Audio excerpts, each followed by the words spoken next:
بسم اللہ الرحمن الرحیم۔ سلطان محمود غزنوی کا زمانہ تھا۔ ایک بوڑھا پریشان اپنے گھر میں ٹہل رہا تھا۔ وہ بے چین تھا۔ اتنے میں اس کا دوست محمد عالم اس کے گھر آیا۔ اس نے اپنے دوست کو پریشان دیکھا تو پریشانی کا سبب جاننا چاہا۔ کیا میرے دوست تم کیوں پریشان ہو؟ کیا سبب ہے کہ تم بے چین ہو؟ اس بوڑھے شریف نے کچھ کہنا چاہا لیکن پھر کچھ سوچ کر رک گیا اور پھر ٹہلنے لگا۔ کیا بات ہے؟ کون سی پریشانی ہے؟ مجھے بھی بتاؤ، شاید میں تمہاری کچھ مدد کر سکوں۔ عالم نے پھر اس سے پوچھا، بات یہ ہے کہ تمہیں پتہ ہوگا نا، میری بیٹی ذکیہ بہت خوبصورت ہے۔ کچھ دن پہلے ہم جنگل میں کام کر رہے تھے کہ سلطان کے وزیر خاص کے بیٹے کا گزر یہاں سے ہوا۔ وہ جنگل میں شکار کرنے آیا تھا۔ اس نے میری بیٹی کو دیکھا، اس سے وہ پسند آ گئی۔ اس نے مجھ سے کہا کہ وہ 5 دن بعد آئے گا اور میری بیٹی کو لے جائے گا۔ تب سے میں بہت پریشان ہوں۔ ذکیہ کی منگنی اس کے چچا زاد عبد المنان سے ہو چکی ہے۔ اب میں اسے شہزادی کے حوالے کر دوں، یہ ممکن نہیں ہے۔ میں شہزادی کو کیسے روکوں؟ مجھے سمجھ نہیں آ رہا۔ شریف کی آنکھوں سے آنسو گرنے لگے۔ عالم نے ہمدردی سے اس کے کندھے پر ہاتھ رکھا اور بولا، بات واقعی پریشانی کی ہے میرے دوست۔ کیا تم سلطان کے پاس درخواست لے کر گئے ہو؟ نہیں، اگر لے کر جاؤ بھی تو کیا سلطان مجھ سے انصاف کرے گا؟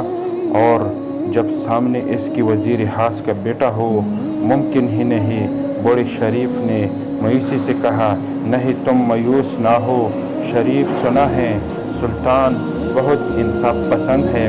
اس نے کئی غریب اور مسکین لوگوں سے انصاف کیا ہے۔ تم ایک بار آزما کر دیکھو سلطان کے دربار تک تم میرے واسطے سے بہت جلد پہنچ جاؤ گے۔ عالم نے کہا۔ وہ شریف نے اس کی بات مان لی۔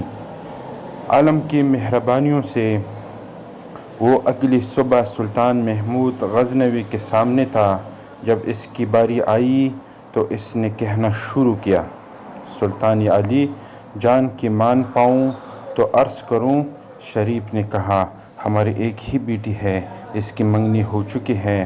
بات دراصل یہ ہے کہ کچھ دنوں پہلے میں میری بیٹی جنگل میں کام کر رہی تھی کہ آپ کے وزیر خاص کے بیٹے کا گزر ہوا۔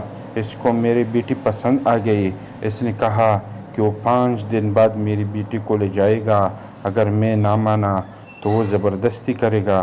آپ سے عرض ہے کہ ہم سے انصاف کرے اور ہمیں یقین ہے کہ آپ انصاف کریں گے۔ کہ یہ شخص سچ کہہ رہا ہے؟ سلطان کے ماتھے پر تیوریاں چڑھی ہوئی تھی۔ اس نے اپنے وزیر خاص سے پوچھا تو وہ کانپتے ہوئے اپنی جگہ سے اٹھا۔ اس نے لرزتی ہوئی آواز میں کہا، جی حضور، یہ سچ کہہ رہا ہے۔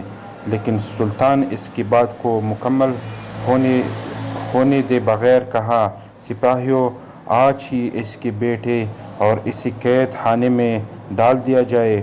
جو قوم کی ماؤں بیٹیوں میں غلط نکاح ڈالے وہ ہمارے خیر کبھی نہیں ہو سکتے۔